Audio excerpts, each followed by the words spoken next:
What are we doing here? And where are we gonna go? It's like we just woke up one morning and then it's welcome to the show. Don't ask any questions, just go with the flow. Make as much money as you can and try your best not to get broke.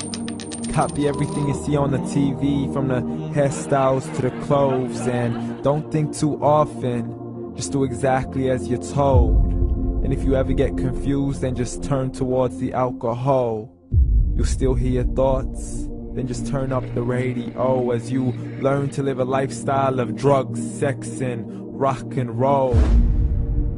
But in all honesty, I just need to know, is there more to the cycle than growing and getting old? Living and dying just to leave behind a happy home and a whole lot of property that somebody else is going to own.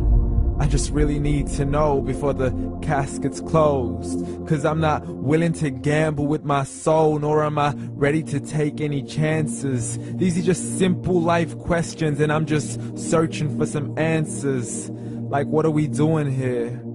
And what is our purpose? How did we get here, and who made us so perfect? And what happens once we go, or is this world all really worth it? Questions we don't answer because apparently we don't really have to. There's no purpose to this life and our existence is merely natural. Then in that case, please let me ask you, did you create yourself, or was it somebody else who had fashioned you? 'Cause you're a being that's impeccable, faultless and unparalleled. You're a product of supreme intelligence and I'm merely being rational. For there isn't a camera on this earth that can come close to the human eye, nor a computer that can compete alongside the human mind. And if the whole world was to come together, we wouldn't be able to create a single fly. So many signs, yet we still deny. As science tries to justify that all this could come from none, when it's a simple sum. 0 plus 0 plus 0 cannot possibly ever give you 1.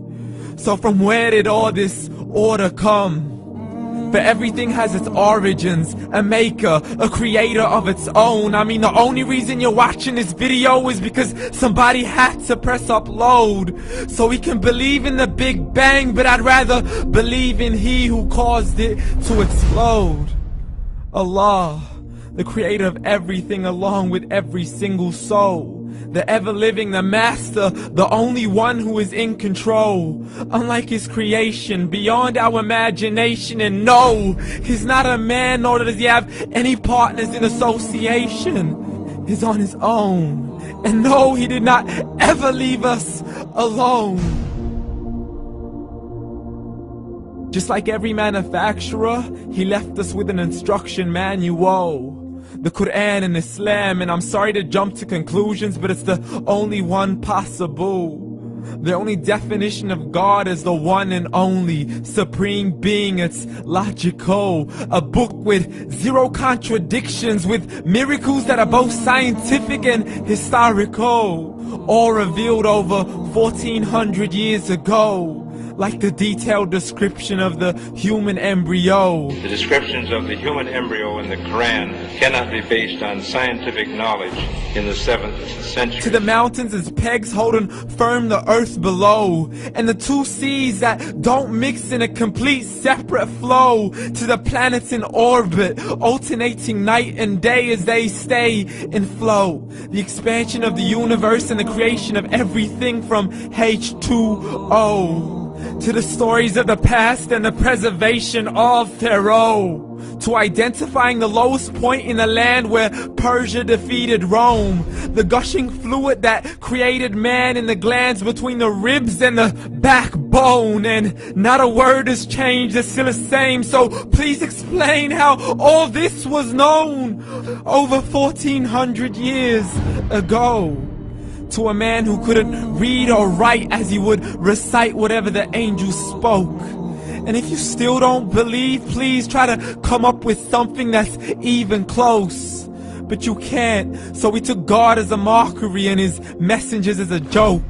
Muhammad could not read or write. How's somebody who can't read or write gonna start a religion? Dismissed his scriptures as legends and tales of the ancient folk, as we live life according to our whims, desires, and hopes. saying this life is the only home we will ever know. We will live then die, then simply turn to bones. YOLO!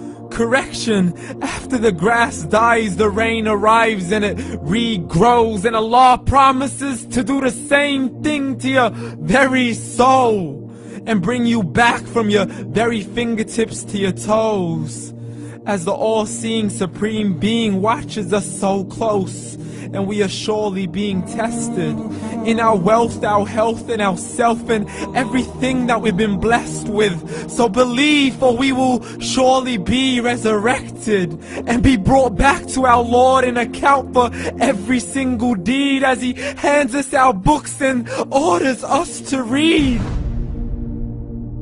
From the bad to the good and everything in between. You yourself are sufficient for your own accountability, so don't be mad at me. You are the one who thought He wouldn't come back to me. I gave you a whole life long to search after me, but you were busy in all that which was temporary. So read, and glad tidings to all those who believed. And if you disbelieve, read. And don't let that day be the first day you find out what your life really means. Read.